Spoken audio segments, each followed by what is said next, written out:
কাদেরকে ভালোবাসেন? যারা তওবা করে। আল্লাহ নবী বলেছেন কম হলেও প্রতিদিন শতবার 100বার আল্লাহর কাছে তওবা করো, ইস্তেগফার করো, ক্ষমা চাও, মাফ চাও। কথা বলেন ঠিক কিনা?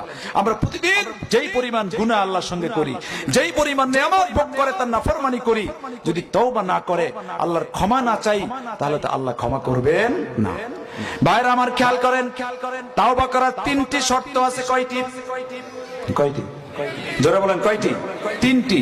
এই 3টি শর্ত পূরণ করে আপনি তওবা করছেন কিনা এটা একটু খেয়াল করেন। 1 নাম্বার হলো, আল্লাহ রাসূল বলেন তুমি যখন তওবা করবে, তুমি যেই অপরাধটা করেছো, যেই গুনাহ করেছো, সেই গুনাহকে স্মরণ করে লজ্জিত হয়ে, সেই গুনাহকে স্মরণ করে লজ্জিত হয়ে মাথা নত করে, খুব নিজেকে অপরাধী মনে করে আল্লাহর সঙ্গে বলবে, আল্লাহ এই গুনাহটা আমি করে বসেছি, আল্লাহ তুমি যদি ক্ষমা না করো তাহলে আমি আর কারো কাছ থেকে ক্ষমা পাবো না। কারণ আপনার আমার যিনি পিতা, আদি পিতা যিনি, তিনি এই মোনাজাত আমাদেরকে শিখিয়েছে, রব্বানা যালামনা আনফুসানা ওয়া ইল্লাম তাগফির লানা ওয়া তারহামনা লানাকুনান্না মিনাল খাসিরিন। আল্লাহ, আমরা জুলুম করেছি নফসের উপর। কিসের উপর? নফসের উপর, আমার উপর আমি জুলুম করেছি। আল্লাহ তুমি মাফ করে দাও, আমার উপর রহম করো, দয়া করো। যদি রহম না করো, ক্ষমা না করো, দয়া না করো, করুণা না করো, তাহলে আমরা তো কি হয়ে যাব? লানাকুনান্না মিনাল খাসিরিন, আমরা ক্ষতিগ্রস্ত হয়ে যাব। কি হয়ে যাব? ক্ষতিগ্রস্ত হয়ে যাব। ভাইরা আমার, এইজন্য প্রতিদিন তওবা করবেন। কার কাছে? আল্লাহর কাছে। তওবা করবেন। 1 নাম্বার শর্ত লজ্জিত হওয়া, 2 নাম্বার হলো ভুলের জন্য ক্ষমা চাওয়া, 3 নাম্বার হলো ওই ভুল জীবনে আর করবেন না এ বলে আল্লাহর কাছে ওয়াদা করা, আল্লাহ যে গুনাহটা আমি করেছি এই গুনাহ জীবনে আর করব না, তোমার সঙ্গে আমি ওয়াদা করলাম। কথা বুঝে আসছে? এইভাবে যদি তওবা করতে পারেন, আল্লাহ রাসূল বলেন তোমার গুনার পরিমাণ যাই হোক আল্লাহ তাআলা তোমাকে ক্ষমা করে দিবেন। সুবহানাল্লাহ। 2 নাম্বার হলো আল্লাহ বলেন আবিদুন, তুমি কি আল্লাহর গোলাম কিনা? তওবাকারী যিনি হয়, আল্লাহ যাকে maaf করে দেয়, আল্লাহ বলেন ওই ব্যক্তি আমার গোলাম হয়। আমার কি হয়? আমরা কার গোলাম? জোরে বলেন কার গোলাম? আল্লাহর গোলাম। কার গোলাম? এজন্যই বলি নামাজে ইয়াকা না'বুদু ওয়া ইয়াকা নাস্তাঈন, আল্লাহ তোমারই গোলাম, তোমারই গোলামি করি, তোমার কাছে সাহায্য চাই। ভাইরা আমার, এজন্য আল্লাহ বলেন তুমি গোলাম হবে আল্লাহর। 3 নাম্বার হলো হামিদুন হবে, তুমি আল্লাহর প্রশংসাকারী হবে। 4 নাম্বার সাইয়ুন হবে, তুমি রোজা আদায়কারী হবে, সিয়াম পালনকারী হবে। 4 নাম্বার হলো রাকিবুনাস সাজিদুন, রাকিউনাস সাজিদুন, তুমি রুকুকারী হবে, সিজদাকারী হবে। সুবহানাল্লাহ বলেন। মুমিন কি হবে? মুমিন কি হবে? রুকুকারী হবে, সিজদাকারী হবে, তার মানে নামাজ আদায়কারী হবে, সালাত প্রতিষ্ঠাকারী হবে। কথা বলেন ঠিক কিনা? সালাত প্রতিষ্ঠা করবেন না, নামাজ পড়বেন না, আপনি মুমিন দাবি করবেন, এটা মিথ্যা কথা। এটা কি কথা? এটা কি কথা? মিথ্যা কথা। এজন্য ভাইরা আমার, এরপরে আল্লাহ বলছেন, এরপরে হলো তা'মুরুনা ওয়াল আমিরুনা বিল মারুফ, মুমিন সব সময় মানুষকে সৎ কাজের আদেশ দিবে। কি কাজের? জোরে বলেন কোন কাজের? সৎ কাজের আদেশ দিবে। অন্নাহুনা আনিল মুনকার, 7 নাম্বার হলো মুমিন সব সময় মানুষকে অন্যায় কাজ থেকে দূরে রাখার চেষ্টা করবে। তার মানে হলো ন্যায় প্রতিষ্ঠা করবে, অন্যায়কে চিরতরে কবর রচনা করবে। কথা বলেন ঠিক কিনা? ইনসাফ প্রতিষ্ঠা করবে আর জুলুমের অবসান ঘটাবে। কথা বলেন ঠিক কিনা? এটা হলো সৎ কাজের আদেশ, অসৎ কাজে নিষেধ। এরপরে 8 নাম্বার হচ্ছে আল হাফিজুনা লি হুদুদিল্লাহ, আল্লাহ বলেন আল্লাহর হুদুদকে, আল্লাহর আইনকে, আল্লাহর বিধানকে হেফাজত করবে। সুবহানাল্লাহ। কার আইন? জমিন কার? জমিন কার? আপনি কার? আসমান কার? আমরা অক্সিজেন গ্রহণ করি, অক্সিজেন কার? যে পানি খাই, পানি কার? সুবহানাল্লাহ। সব তো আল্লাহর। সব কার? আর সব আল্লাহ, কিন্তু এই আল্লাহর বিধানটা মানতে রাজি না। কি কথা বলেন না কেন? এইটা মানতে রাজি না, আর সব মানতে রাজি। কথা বুঝে আসছে? মনে রাখবেন, যদি শুধু নামাজ, রোজা, হজ, যাকাত এর মধ্যেই যদি ইসলাম সীমাবদ্ধ থাকতো, তাহলে কোরআনের মতো এত বড় একটি বলিয়াম দরকার ছিল না। কথা বলেন ঠিক কিনা? এই কোরআন এটা মানুষের জন্য একটি জীবন বিধান। সুবহানাল্লাহ, এটা কি একটি জীবন বিধান। আপনার জীবনের প্রণালী, আপনার জীবন কোন পথে চালাবেন, এর সমস্ত দিক ও গাইডলাইন এই কোরআনের ভিতরে রয়েছে। সুবহানাল্লাহ, সমস্ত নবীর এই কথাই বলেছে, সমস্ত নবীর এই কথাই বলেছে। কথা বলেন ঠিক কিনা?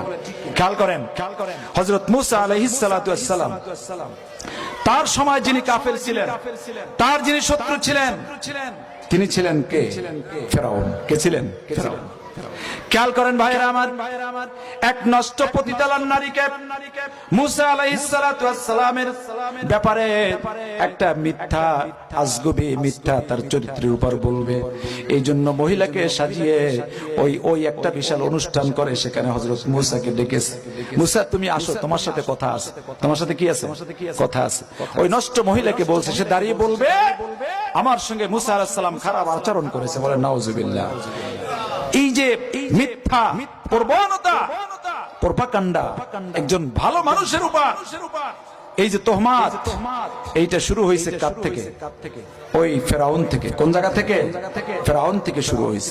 এই মিথ্যা প্রপাগান্ডা, তোহমাত এখনো আছে না নাই? আছে না নাই? আছে। আল্লাহর কি মহিমা! নবীদেরকে ভালোবাসেন কে? নবীদেরকে সেভ করেন কে? আল্লাহ। দেখেন, মনটাকে মুহূর্তের ভিতরে ঘুরাইয়া কে দিতে পারেন? আল্লাহ দিতে পারেন। সুবহানাল্লাহ। কে পারেন? আল্লাহ পারেন। ওই নারী যখন, ফেরাউন যখন বলল, এই মহিলা তুমি দাঁড়াইয়ে বলো মূসা আলাইহিস সালাতু ওয়াস সালাম জাতির উদ্দেশ্যে এভাবে কথা বলতেছে, ভালো কথা দাওয়াত দিচ্ছে, এই দাওয়াতের ভিতরে মহিলা দাঁড়িয়ে গেল। খালি ফেরাউন খালি ইশারা দেয়, তুই দাঁড়াস না কেন? কথা বুঝেন না? খালি ইশারা, তুই দাঁড়া, দাঁড়া, বল এই কথা জনগণের সামনে। ওই মহিলা তো লজ্জা যে এই মিথ্যা কথা কেমনে বলে, মিথ্যা কথা নবীর বিরুদ্ধে বলবে কেন? সর্বশেষ ফেরাউনের ঠেলার চোটে দাঁড়িয়ে বলছে, ভাই আমাকে তো ফেরাউন নিয়ে আসছে মূসা আলাইহিস সালামের বিরুদ্ধে একটা খারাপ কথা বলার জন্য। আল্লাহু আকবার। কথা বোঝেন নাই? ওই মহিলা দাঁড়াইয়া এই কথা বলছে, তো কথা কি সত্য বলছে না মিথ্যা বলছে? নবীর সম্মান আছে না নাই? আছে। কে রক্ষা করেছেন? আল্লাহ করেছেন। সুতরাং আমার দেশেও দেখেছি এক সময় এরকম মিথ্যা আলেমদের বিরুদ্ধে বাংলাদেশে একজন জনপ্রিয় আলেম, যিনি কোরআনের পাখি বলা হয়, তার বিরুদ্ধে মিথ্যা প্রপাগান্ডা ছড়িয়ে 100 নারী ধর্ষণের মামলায় আসামি করা হয়েছিল। কথা বলেন ঠিক কিনা? দেখি সত্য ছিল না মিথ্যা ছিল? আমার মনে আছে, তার ছেলে শামীম সাইদি যখন ইন্তেকাল করলো, বাবার কোর্টে যাওয়ার পরে বাবার এই মিথ্যা তোহমত শোনার এই যে কষ্ট, এইটা তার হৃদয়ে সামাল দিতে পারে নাই, বিধায় স্ট্রোক করে ছেলে মারা গেল, ইন্তেকাল করলো। রাফিক বিন সাইদ, রাফিক সাইদ। তো তার জানাজা এসে কোরআনের পাখি বলেছিল, আমি একবার নয়, আমি 10 বার ফাঁসির মঞ্চে যেতে চাই, আমি শহীদ হতে চাই, তবে আমি চোর, বাটপার, জেনাকারী, ব্যভিচারী, সন্ত্রাস, এইরকম অন্যায় মিথ্যা তোহমত নিয়ে আমি মৃত্যুবরণ করতে চাই না। কি বলেছিল না? বলেছে। কিন্তু ভাইরা আমার, কাজ হবে কি? কে কার কথা শুনে? কাজ যা হয়েছে এই কোরআনের পাখিকে কারাঘরেই তারা দুনিয়া থেকে বিদায় করে দিয়েছে। কথা বলেন ঠিক কিনা? এখন আজকে ব্যারিস্টার সুমন তিনি বলছেন, আমার যে দলিল প্রমাণ যা ছিল কোর্টে আমি যা বলেছি আল্লামার বিরুদ্ধে, ওটা মিথ্যা ছিল। কি ছিল? মিথ্যা। তুমি এখন বলো কেন? যে সম্পদ জাতি হারিয়েছে, বিশ্ব হারিয়েছে, এই সম্পদ কি আর ফিরে পাওয়া যাবে? বলেন যাবে? যাবে না। ভাইরা আমার, এই জন্য ভাইরা আমার, আমরা ফেরাউন দেখি নাই, নমরুদ দেখি নাই, তবে ফেরাউন আর নমরুদের যোগ্য উত্তরসূরিদেরকে আমরা দেখেছি। কথা বলেন ঠিক কিনা?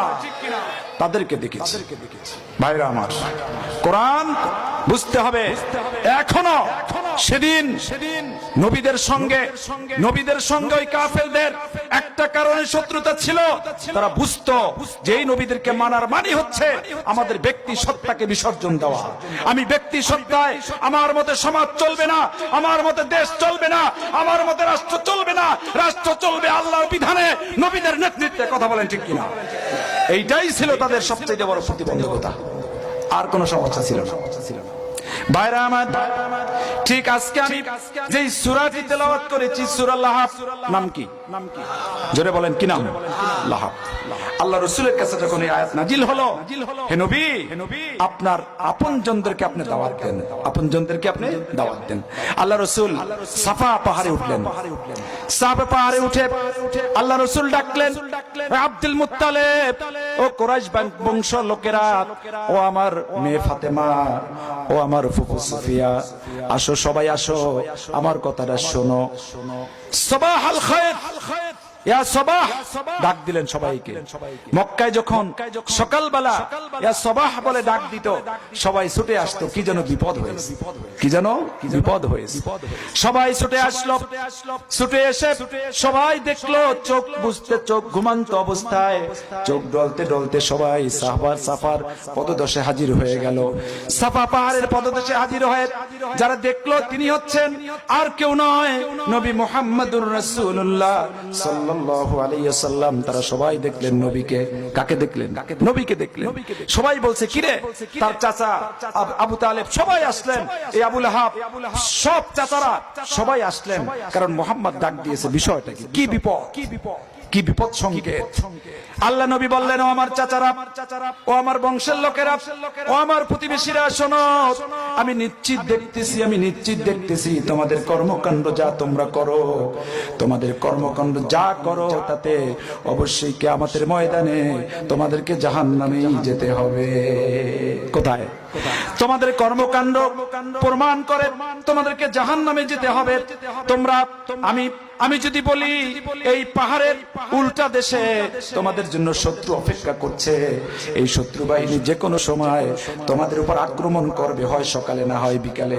তোমরা কি এই কথা বিশ্বাস করো? তখন সবাই বলল, হ্যাঁ বিশ্বাস তো করি, কারণ এই জন্য করি যে 40 বছর পর্যন্ত তুমি তো আমাদের সমাজেই, আমাদের কাছেই ছিলা। আমি তো 40 বছরে আমরা তোমাকে একটা মিথ্যা বলতে দেখি নাই। তুমি সত্য, তুমি সাদেক, তুমি আলামিন, সুবহানাল্লাহ, তুমি সবচেয়ে বিশ্বস্ত বন্ধু। সুতরাং তোমার কথাই কি সত্য। এইবার এই স্বীকৃতি নেওয়ার পরে এইবার দ্বিতীয় কথা আল্লাহ রাসূল বললেন, ও আমার প্রতিবেশী, আমার চাচারা, আপনজনেরা, শোনো, আমি যদি বলি তোমাদের ওই কাল কিয়ামতের ময়দানে তোমাদের কর্মকাণ্ডের কারণে তোমাদেরকে জাহান্নামে যেতে হবে, তোমরা এক আল্লাহকে মানো, আর শিরকিয়াতকে, একাধিক ইলার উপাসনা বাদ দাও, এক আল্লাহর উপাসনা করো। ইয়া আইয়ুহান নাসু কুলু লা ইলাহা ইল্লাল্লাহু তুফলিহুন। হে মানুষ, তোমরা বলো আল্লাহ ছাড়া কোনো ইলাহ নাই, এটা বললেই তোমাদের কল্যাণ হবে, তোমরা সফল কাম হয়ে যাবে। এইবার সবাই চুপ। কেন চুপ? ওখানে কিন্তু আবু জাহেল, আবু সুফিয়ান, বড় বড় লিডার, মক্কার সর্দার, তারাও আছে, কিন্তু কেউ কোনো কথা বলে না, কেউ কোনো কথা বলে না। কেন বলে না? যে এই মাত্র সবাই স্বীকৃতি দিল যে তুমি মুহাম্মদ কখনো কি বলো না, তুমি মিথ্যা বলো না। কি করে এখন বলে তোমার কথা মিথ্যা? কথা বোঝেন নাই? কথার বাজে তারা কি পড়ে গেছে? আটকা পড়ে গেছে। কিন্তু ভাইরা আমার, খেয়াল করেন, একজন ওইখানে তার চাচা এই যে আবু লাহাব, তিনিও তো ছিল। আবু লাহাব ছিল না? দেখেন, আবু লাহাব, তার নাম হচ্ছে আব্দুল উজ্জা। আসল নাম কি? উজ্জা অথবা উতবা। এই উজ্জা, কিন্তু আবু লাহাব কেন বলে? লাহাব শব্দের অর্থ হচ্ছে অগ্নি, মানে আগুনের মতো সুন্দর। আগুনের মতো সুন্দর, সুন্দর তো সুন্দর, আগুনের মতো সুন্দর। কথা বুঝে আসছে? আগুন জ্বালাইলে দেখেন না, চুলার নিচের অংশ কালো, উপরের অংশ কালো, মাঝের একটা অংশ চমৎকার আকার ধারণ করে। এটা হলো অগ্নি রং। কি রং? না লাল, না হলুদ, না এরকম কোন কালার, ওটা ভিন্ন একটা কালার। এই জন্য ওর চেহারা ছিল ওরকম সুন্দর। এই জন্য সবাই কি বলতো? আবু লাহাব বলতো। কি বলতো? আবু লাহাব বলতো। সুন্দরের পিতা বলতো। তো ভাইরা আমার, উনি ছিলেন চরম আল্লাহ রসুলের বিদ্বেষী। কিন্তু খেয়াল করেন, রসুল করিম সাল্লাল্লাহু আলাইহি সাল্লাম, এই চাচার সঙ্গে আল্লাহর রসুলের 4টি মেয়ে ছিল, কন্যা সন্তান। কয়টি? জোরে বলেন। কয়টি ছিল? 4টি কন্যা সন্তান, রুকাইয়া, জয়নাব, কুলসুম, ফাতিমা। এই 4 জন কন্যা, এই 4 কন্যার 2 জন কন্যা ওই আবু লাহাবের 2 পুত্রের সঙ্গে বিবাহ দিয়েছিল। কথা বোঝেন নাই? একদিকে চাচা আর একদিকে কি বেয়াই। আবার এই আবু লাহাব, ওই আবু লাহাব, যে আবু লাহাব রাসূলের জন্মের পরে যখন তার সেই দাসী যখন গিয়ে বলল যে খাজা, ইয়া খাজা, হে আমার সর্দার, আপনার ভাইয়ের একটা পুত্র সন্তান হয়েছে, তিনি এত খুশি হয়ে গেল। খুশি হইয়া ওই দাসীকে এরকম আঙ্গুল দিয়ে ইশারা করে বলল, আসি, ওই দাসী তুই আজ থেকে মুক্ত, তোকে আমি আজাদ করে দিলাম। মানে খুশির সংবাদ পেয়ে এত আনন্দে কি করলো? দাসীকে মুক্ত করে দিল। তো দেখেন কত ভালো নবীকে ভালোবাসতো না? ভালোবাসতো। কিন্তু দেখেন এই চাচা আবার ওই সময় যখন বড় বড় কাফেররা মাথা নিচু করে বসে আছে, মাথা নিচু করে বসে আছে, ঠিক সেরকম সময়ও আপনার কেউ কথা বলে না। কিন্তু কে? ওই যে আবু লাহাব দাঁড়িয়ে বলল, তাব্বালাকা সাইরাল ইয়াউম আলিহাযা জামাতানা, হে মুহাম্মদ, তুমি কি আজকে আমাদের এই জন্য ডেকেছো? আমাদেরকে এই জন্য ডেকেছো? তুমি ধ্বংস হও, তুমি কি হও? ধ্বংস হও। কার ধ্বংস কামনা করলো? রাসূল করিম সাল্লাল্লাহু আলাইহি ওয়াসাল্লামের। নাউজুবিল্লাহ বলবেন না? কার ধ্বংস? নবী মুহাম্মদুর রাসূলুল্লাহ সাল্লাল্লাহু আলাইহি ওয়াসাল্লামের ধ্বংস কামনা করলো। এই যে নবীদের সঙ্গে যারা দুশ্মনী করে, আল্লাহ কাউকে ছেড়ে দিয়েছে? কাউকে ছেড়েছে? ছাড়ে নাই। আল্লাহর সঙ্গে যারা দুশ্মনী করে, আল্লাহ তাদেরকে একটু ছাড় দেয়, একটু সময় দেয়। কিন্তু নবীদের সঙ্গে যারা দুশ্মনী করে, আল্লাহ তাদেরকে ছেড়ে দেয় না, তাদেরকে ছেড়ে দেয় না। না, সম্মানিত হাজির, এইবার আবু জাহেল, উতবা, সাইবা, মুগীরা কেউ কথা বলে না। কিন্তু আবু লাহাব এটা বলল, আল্লাহ বরদাস্ত করে নাই। সঙ্গে সঙ্গে আল্লাহ তাআলা জিবরাইলের মাধ্যমে এই সূরাটা নাজিল করে পাঠাইয়া দিলেন। আবু জাহেল, আবু লাহাব বলেছিল তাব্বা লাকা, নবীকে বলেছিল তুমি ধ্বংস হও, তুমি ধ্বংস হও। কিন্তু আল্লাহ তাআলা এই আবু লাহাবের ব্যাপারে বললেন, তাব্বাত ইয়াদা আবি লাহাবি ওয়া তাব্বা। আল্লাহ বলেন তুমিও ধ্বংস হও আর তোমার 2 হাত ধ্বংস হোক। তুমি তো ধ্বংস হবেই, তোমার 2 হাত। কারণ পাথর মারছিল কয় হাত দিয়া? 1 হাত দিয়ে। কয় হাত দিয়া? 1 হাত দিয়া। আর আল্লাহ বললেন তোমার 1 হাত দিয়ে মেরেছো, কিন্তু আর 1 হাত সহায়ক হয়েছিল। কি বলেন? সহায়ক হয় না, মানে আপনি যখন এরকম মারেন, আর একটা হাত তো কি, ও শক্তি যোগায়। ও কি করে? আপনার শক্তি যোগায়। এই জন্য আল্লাহ বলছেন তোমার 2 হাত ধ্বংস হোক, 2 হাত ধ্বংস হোক। হাতের ব্যাখ্যা আছে 2 রকম। একটা হলো এই হাত, আর শক্তিও একটা হাত। শক্তিও কি? একটা হাত। কথা বলেন ঠিক কিনা? শক্তিও একটা হাত। এই জন্য ভাইরা আমার, আবু জাহেল, আবু লাহাব ওই মক্কার ভিতরে যেমন ধনী ছিলেন, তেমনি সুন্দর ছিলেন। আবার তার সন্তানদের এরকম ভালো সন্তানরাও এরকম প্রভাবশালী ছিলেন। এই জন্য আল্লাহ বলেন তোমার এমন একটা সময় আসবে, যে সময় তোমার এই যার কারণে তুমি অহংকারী হও, ওটা কোনো একটাও তোমার কাজে লাগবে না। মা আগনা আনহু মালুহু ওয়া মা কাসাব সায়াসলা নারান যাতা লাহাব উমরাতুহু। এই সূরার ভিতরে 3টে জিনিসের আল্লাহ তাআলা বলেছেন। কয়টা? 3টা বিষয়। একটা হচ্ছে আবু লাহাব, 2 হচ্ছে তার স্ত্রী, 3 হচ্ছে তার সন্তান। 3 হচ্ছে তার সন্তান। ভাইরা আমার খেয়াল করেন। তাহলে আবু লাহাবের সঙ্গে যে মূল শত্রুতা রাসূলের, সেটা কি ব্যক্তির শত্রুতা ছিল না এই কোরআনের? কি ছিল? এই কোরআনের শত্রুতা। আর কোন শত্রুতা ছিল না, কোরআনের শত্রুতা ছিল। কিন্তু সূরা যখন নাজিল হয়, খেয়াল করেন, এই সূরার ভিতরে নাজিল হওয়ার পরে ওই যে আবু লাহাবের স্ত্রী উম্মু জামিল, সে ঘোষণা করে দিল যে মুহাম্মদ আমাদের বিরুদ্ধে কবিতা রচনা করেছে। কি রচনা করেছে? আমাদের বিরুদ্ধে কবিতা রচনা করেছে। হযরত আসমা বিনতে আবু বকর রাদিয়াল্লাহু তাআলা আনহু তার থেকে একটা হাদিস বর্ণিত। তিনি বলেন একবার রাসূল করিম সাল্লাল্লাহু আলাইহি ওয়াসাল্লাম মক্কায় তিনি এবং আবু বকর বসা, আর ওই মহিলা কি জানি বলতে বলতে হাতের একটা পাথর নিয়ে নবীর দিকে যাচ্ছে। কার দিকে যাচ্ছে? নবীর দিকে যাচ্ছে, পাথর মারবে, নবীকে একটু কষ্ট দিবে। কথা বোঝেন নাই? তার চরিত্রই ছিল নবীকে কষ্ট দেওয়া। কি দেওয়া? নবীকে কষ্ট দেওয়া, এটাই ছিল তার আচরণ। সে রাসূলের ঘরের সামনে বাবলা কাটা বিছিয়ে রাখত। কি কাটা? বাবলা কাটা বিছিয়ে রাখতো, যাতে করে রাসূলের সন্তানেরা, রাসূল করিম সাল্লাল্লাহু আলাইহি ওয়াসাল্লাম নিজে কাটা বিদ্ধ হয়ে কষ্ট পায়, এই কষ্ট পাওয়াটাই তার জন্য ছিল খুশির ব্যাপার। বলে নাউজুবিল্লাহ। এই আবু লাহাব রাসূলের 3টি পুত্র সন্তান, কাসেম, তারপরে আব্দুল্লাহ, তারপরে ইব্রাহিম।